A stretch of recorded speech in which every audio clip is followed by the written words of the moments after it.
So I'm going to apologize to start with. I don't have a PowerPoint presentation. I don't do PowerPoints. I tell stories. And I'm going to tell you two stories. The first one is a longer story, very much similar to what you've just heard. And then the second story is a somewhat shorter time period, but relevant for the place we are in the UNFCCC. The first story comes from my country, Bangladesh, which is well known and has been well known for well over a decade, possibly 2 decades, as being one of the most vulnerable countries to the impacts of climate change. We've known that for 2 decades. We haven't been sitting idle during that period. We have been assessing the vulnerability of the country. We have been looking at ways in which we need to adapt to the impacts of climate change. And in the last 6 to 7 years, we have adopted a national climate change strategy and action plan within which, we started 10 years ago in fact, but within the last 6-7 years, we have brought together the universities, think tanks, research institutions together on a platform similar to the ones you just heard about, which is called Gobeshona. Gobeshona is a Bangla word for research. I would encourage you to Google it and find out what it is. We learned some Bangla in the process. And it, at the moment, is well over 50 universities, think tanks, institutions, research institutions on a platform that has come together under the framing of research into action. Not just researchers, but research into action. Not just doing research, but making sure that research is used. And so we are primarily the researchers in the institution and the platform, but we engage very, very actively with users of research. And we divide them into 4 Ps. The first P is at the national level, policymaking, national policymaking. Our Prime Minister, our Finance Minister, our Planning Minister, they need to know about this, and in time, they have all become extremely knowledgeable. I don't know if any of you were here. Our Prime Minister, Sheikh Hasina, was here on Monday, and she has just taken over, or will take over from President Halda Hain of the Marshall Islands, the chairmanship of the Climate Vulnerable Forum, which is 48 of the most vulnerable countries in the world, was set up 10 years ago by President Nasheed of the Maldives. Bangladesh's Prime Minister is going to take over next year from Marshall Islands. And she can give you a 1-hour lecture on climate change. She knows it very, very well. The second level, the second P, are planners. Planners are at several levels. Sectoral planners, agriculture sector, water sector, coastal zone management, transport, energy, etc. They all have to plan their sectoral plans. They need to understand how climate change needs to be brought in, both on adaptation as well as mitigation. Some of them are more mitigation, energy, transport, some are more adaptation, agriculture, coastal zone management, water management. And then the third level are local level planners. So local administrative units in different parts of the country need to be empowered, need to know what is going to happen in their part of the world and what they need to do in order to build their capacity to deal with it. And the third P is practitioners, people who are working on the ground. These are civil society organizations, private sector organizations, media organizations, a variety of many different organizations that need to know what the problem is, but more importantly, what the solutions are that they can do. And that's where we as researchers provide them with that information, knowledge that enables them to actually pursue solutions. And then finally, there are the people in general, farmers, fishers, workers in factories, school students, university students, etc. Those are such a big community, we as researchers cannot reach them directly, so we reach them through the media. So media has a very, very important role to play. Television, radio, social media. Bangladesh, by the way, has one of the biggest Facebook community in the world. And we use Facebook very, very actively. Right now, in fact, this is being webcast on Facebook in Bangladesh, and people are watching it in Bangladesh here. And I'll just give you one metric of the level of awareness of the people in Bangladesh, which I would say is, amongst the highest in the world, if not the highest in the world.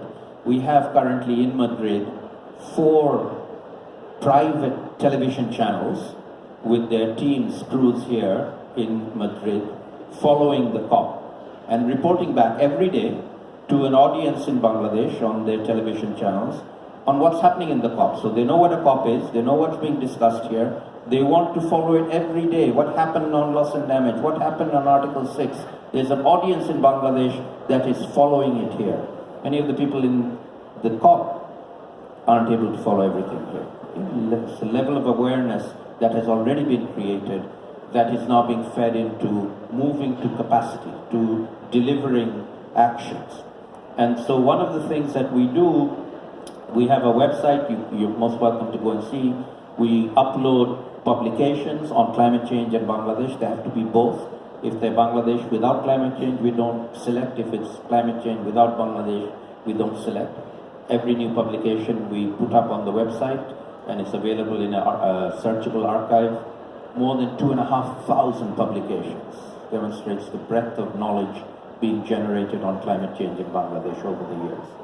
We also have a monthly seminar of the research community. Researchers doing PhDs or postdocs present their work to community of practice, hosted by our partner institutions in turn.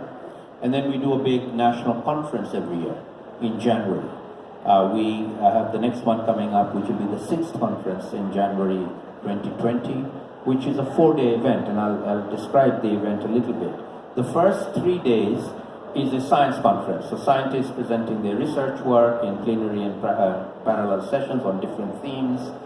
But then the last day is what we call a science policy dialogue day, where we invite policymakers, the top-level policymakers that I mentioned at the beginning, to come and for the research community to share with them what we feel are important research findings that we have, we think is important for them to take into account in the policy making and get their feedback. But more important than feedback, we get from them demand for further research. What is it that the research community can do that will help them in their further decision making? And so every year we benchmark, we see where we are in terms of our knowledge, we receive further advice and demand for further research and information for us, evidence gathering for us to respond to, and we try and do this every year on a regular basis. And in fact, one of the things that we did in the first year, we had the head of the planning ministry. So we have a very powerful planning ministry. We have 5-year plans that are developed, and we are now in our 7th 5-year plan. We brought him as a chief guest in the science policy dialogue, and we told him, we presented what we were doing, the need to mainstream climate change into planning, and he accepted that, and we are now working with him. But the interesting thing, we said, after a year we'll respond to his request. And he said, why do I have to wait a year? Why don't we have this dialogue on a more regular basis? And so now, almost every month, sometimes we miss a month, we have a science policy dialogue with the planning ministry. Each month we choose a topic. We bring researchers and experts, sometimes from the country, sometimes from outside, on particular issues which we feel that they should be aware of. We present, we have a dialogue and a discussion, they ask questions. They then internalize what they need to do in terms of the plans that they are developing, so that the plans can now incorporate climate change into the planning process. And we are well on the way to doing that. As I said, we are now at the tail end of the 7th 5-year plan. We are about to start work on the 8th 5-year plan. And in the 7th 5-year plan, we had a separate chapter on climate change, environment and climate change. Now, when we go to the 8th 5-year plan, there will be a separate chapter, but climate change is going to be in every single part of the plan. Agriculture, water, every education, everybody has to now take climate change into their sectoral plan. This is now a decision at the highest level, and we, from the universities and the research sector, are helping and supporting them to do that. So it's about developing capacity, enabling countries to take actions to incorporate tackling climate change as a priority issue in the national planning process, from the top levels to the local levels as well. So that's where we are. I would invite anybody who's interested to visit our website. If you're able to come to the conference in January, you'd be most welcome. And I've already made the proposal earlier, which I'm going to repeat now, that I would like the PCCB and the UNFCCC to discuss with us the possibility of making not next year's Gobeshona conference, but the year after 2021, January, a PCCB UNFCCC event. So we make it an international event where those who are interested in coming and learning from the example of Bangladesh, where we are internalizing and we are mainstreaming climate change at speed and at scale, and learn from that experience. And we would love to learn from your experience also from Latin America and the other networks that we've just heard about. Let me now shift to the second story I want to share with you, which is reaching out to other countries, particularly other least developed countries. So in the UNFCCC process, I'm an advisor to the least developed countries group, to the chair and the group, initially on adaptation to climate change, more recently on loss and damage to climate change, which as you know is a hot topic in the negotiations outside. They went on till midnight last night on loss and damage. They'll probably have to do some late nights before they leave Madrid on that. But also on capacity building. And one of the things that the least developed countries group has adopted, initially 2 years ago under the chairmanship of Ethiopia, currently under the chairmanship of Bhutan, are 3 LDC initiatives. One of them is on renewable energy that the LDCs are developing. A second one is on adaptation and resilience, which they're also taking forward. And a third one, which we are the hub or the coordinator for, is on long-term capacity building. Not short-term capacity building, but long-term capacity building through a network of universities. And this initiative is called the Least Developed Countries Universities Consortium on Climate Change, LUCCC, we call it LUC for short. And at the moment, it's just started a couple of years ago, so it's very early days. We have about 20 universities from 20 least developed countries in our network. We're going to reach out to the others over time, but we're taking what we call a hub and spoke approach. So each of our partners now will reach out to several other LDCs. Every LDC, by the way, is a very poor country, very vulnerable to climate change, but they have universities. They have more than one university. Bangladesh has 100 universities plus, all right? And these are underutilized institutions whose job is doing capacity building. At the moment, they aren't able to build capacity on climate change, but they can be capacitated to build capacity on climate change, and that's the goal, is to capacitate them to be able to build capacity of first their students, but then of other stakeholders in their country on climate change. And it's a longer term perspective. We're not going to deliver in 1 or 2 years. We're going to take another 10 years to do it. So by 2030, we hope we will be up and running in all these institutions, all these partner universities. So I'll end by sharing where we are at the moment in this initiative. We have already developed a plan of action. We have 2 plans. We have a plan A and a plan B. Plan A, which we've already started, is what we can do with no external funding. We don't have any external funding.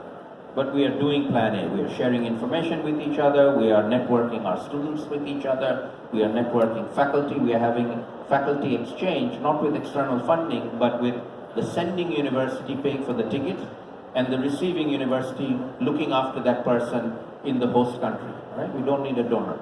We are already doing faculty exchange.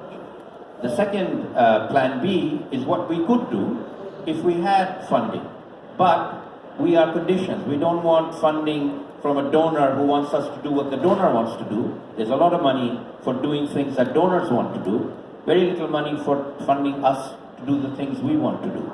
I'll just give you one example of that. A lot of money from donors to do mitigation in the poorest countries in the world where our emissions are tiny, but they were willing to give us money to see how we can bring it from tiny to even tinier. On the other hand, we are extremely vulnerable countries. We want funding for adaptation. Money for adaptation, not coming down to us. There are lots of projects going on, but it's not coming to us, all right? So we would welcome funding, but on our terms. Right? We will decide what we want to do. The donors have to agree to what we want to do. And what we want to do is to make our countries more resilient to the impacts of climate change. These happen to be some of the most vulnerable countries to the impacts of climate change today, but in 10 years' time, we want them to become some of the most resilient countries to to the impacts of climate change, and we feel that capacity building is the way from now to 10 years from now to achieve that goal. Thank you very much.